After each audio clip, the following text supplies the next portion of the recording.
zako Mungu ulizo nazo.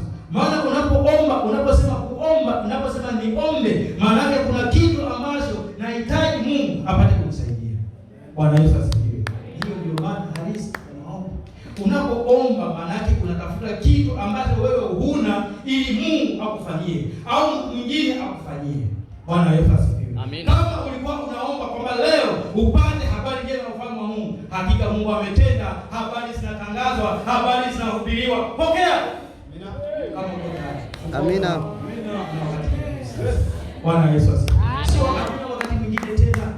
Wewe unaosubiri wewe huo, kabla haujafika, ujui Mungu atatenda jambo gani juu ya maisha yako. Yes. Bwana Yesu asifiwe. Amina. Lakini wakati ni huu leo, fungua moyo wako ili Yesu apate kuingia. Amen. Bwana Yesu asifiwe watumishi. Amen.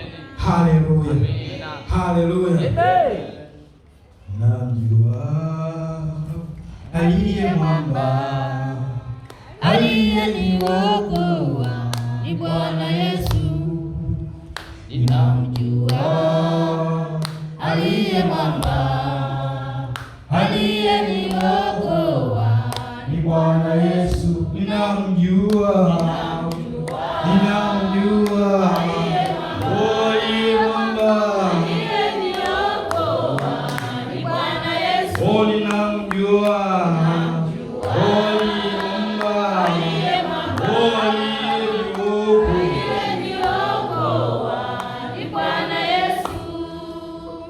Asante Baba, asante Mwana, Asante nawe Roho Mtakatifu.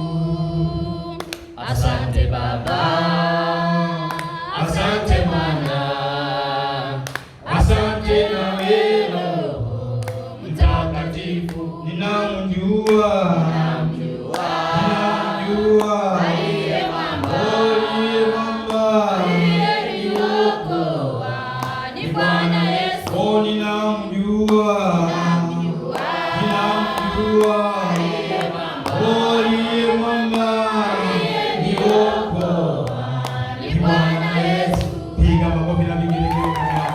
Haleluya. Namjua alioniokoa ni Bwana Yesu. Shetani alipotaka kuniangamiza, Mungu akaniokoa. Haleluya. Wapenzi, huyu Mungu